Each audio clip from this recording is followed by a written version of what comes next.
બહેનો, જય અંબે। નવરાત્રિ ચાલી રહી છે, માં ગરબે ઘૂમે છે, લોકો આનંદ લે છે।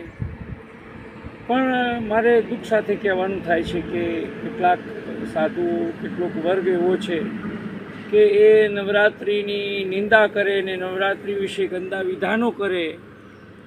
નવરાત્રિ તો એક સારા પ્રેમની રાત્રિ છે, મા ભગવતીની આરાધના કરવાની રાત્રિ છે। રામાયણમાં લખ્યું છે, જય જય ગિરિબર રાજ કિશોરી, જય મહેશ મુખચંદ્ર ચકોરી, જય ગજવદન ષડાનન માતા, જગત જનની દામિની દુતિ ગાતા। તો જગત જનની છે, આખા જગતની જનની છે। જો તમને જન્મ આપનારી હોય એને પણ જન્મ આપનારી આ જગત જનની છે। અને કોઈ પણ તહેવાર હોય તો એનું એક ઉધાર પાસું હોય, પણ એને સાઈડ કરો અને સારા પાસા લો।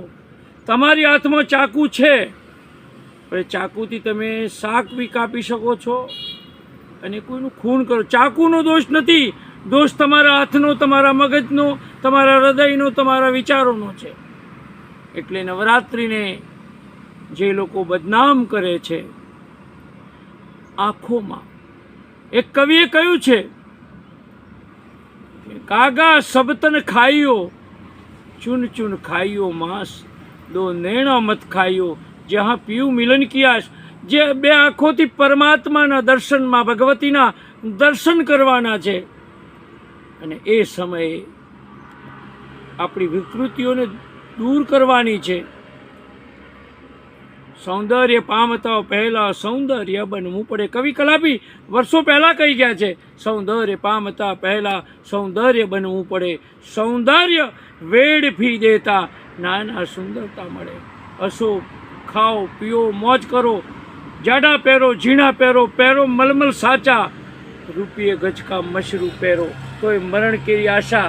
એ ખ્યાલ રાખીને જીવનનો આનંદ લૂંટવાનો છે। માટે નવરાત્રિનો સદુપયોગ થાય અને પ્રજા શિસ્તબદ્ધ રહે અને આનંદ કરે, ભક્તિ કરે, જ્ઞાન મેળવે, વૈરાગ મેળવે, એ પણ જરૂરી છે। અને સંસારના કામો કરે એ પણ જરૂરી છે। માટે નવરાત્રિને ખરાબ ઉપમા આપવી ન જોઈએ।